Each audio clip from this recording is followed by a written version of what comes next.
I have a preliminary issue that I wanted to bring to the attention of the committee so that we deal with it authoritatively.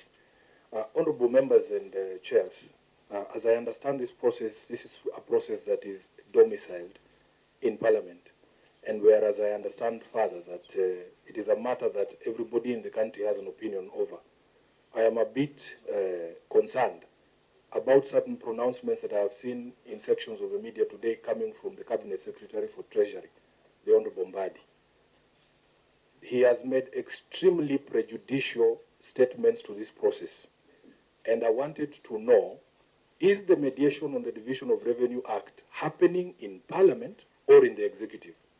Because it is not possible for us to sit here as members of the National Assembly and the Senate to undertake this constitutional process, and yet we have a Cabinet Secretary in charge of Treasury speaking in terms that are final, saying that he cannot add counties a single cent, and he's speaking as if the money is his personal money.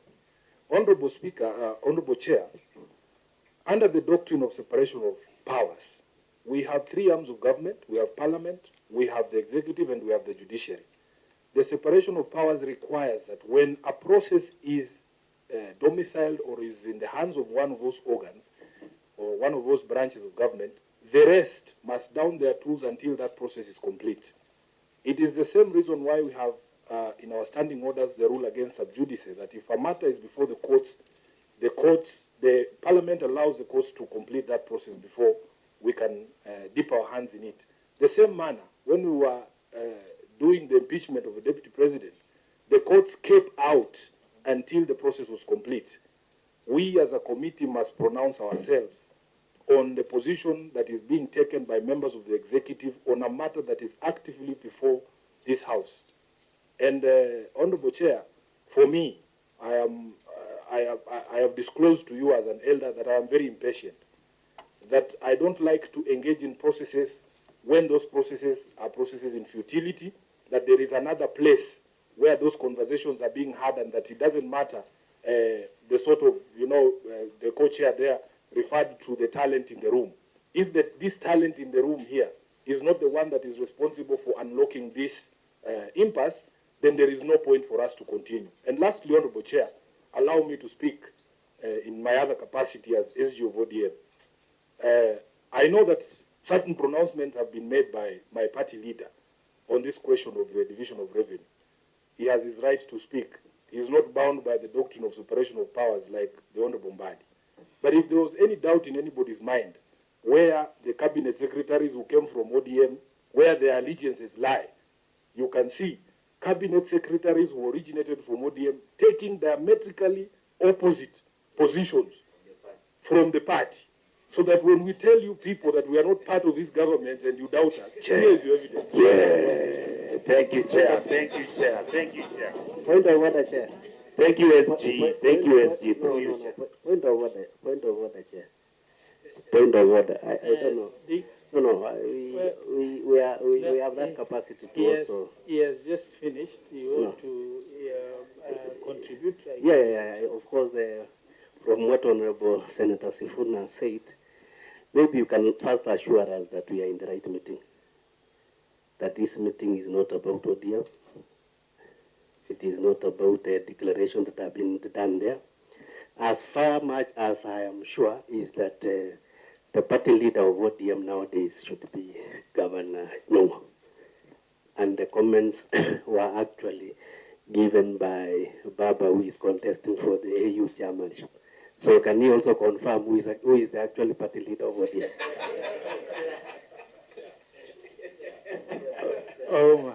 Chair. Dr. Chair, I think he does not speak for the party. Whoever speaks for the party is Senator Sifuna. And he has clarified and put it very clear. I just wish to amplify and continue on the same line. And Baba has been explicitly clear that ODM is not part and parcel of the Kenya Kwanza government. I don't want to go on the record. But we just want to make it very clear. We are here as independent members of Parliament. We are not bound by any statement made outside this room. It's us to negotiate and agree on the way forward. We are not influenced by any other external directives. Chair, with your kind permission, I just needed to see. Mungatana, when a lady speaks, you just have to make sure she has a space.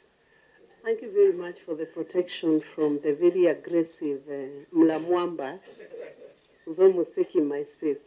Honorable Chair, I just need your clarification and guidance whether this meeting actually have jurisdiction to determine issues like whether ODM is part of government or Kenya Kwanza. I think we have detoured from the main terms of reference of what this committee should be doing. And because it's a mediation process between the National Assembly and Senate, I would urge our members, all our members, to view themselves within those parameters, either Senate or National Assembly, and the limits of what we are discussing, so that we don't determine whether Mbadi was right to give a statement. I believe what we give here is the mediation process. The result of the mediation process here is what you carry the day. The executive will be advised what this team has come up with and what is agreed as a script by legislature. Senator Mungatana, and keep it brief. I know we are outside the jurisdiction or responsibility of the committee, however, considering we are all politicians, allowing these opening statements is the tone setting required for us to move to the substantive issue. Senator Mungatana. Asante sana bwana mwenyekiti. Mimi nilikuwa nataka kutoa maoni kidogo tofauti, sababu hapa tumekuja kama wazee kutafuta suluhisho, hata kama kuna mama pale pengine, lakini kama wazee. Hata yeye ni mzee, chairman ameniambia. So nilikuwa nasema kama Mbandi, you want to protect me from ameniambia to the wedding of her daughter. Senator Mungatana, continue. Kwa hivyo asante mwenyekiti. Mimi nilikuwa nasema kama wazee ambao tumekaa hapa, ikiwa mheshimiwa Mbandi amesema kidogo makosa, msamehe, ili tuweke mawazo yetu kwa hili jambo ambalo limetuleta hapa. Pia tuwe na moyo wa kujaribu kuafikiana, tumalize hii shughuli ambayo imetuleta hapa. Mwenyekiti, naomba turudi kwa hii kazi, tusameheane, tuanze kazi. Asante sana. And as I said in the beginning, when you agree on principle, life becomes very easy. And agreeing on principle lays the basis for agreeing on numbers.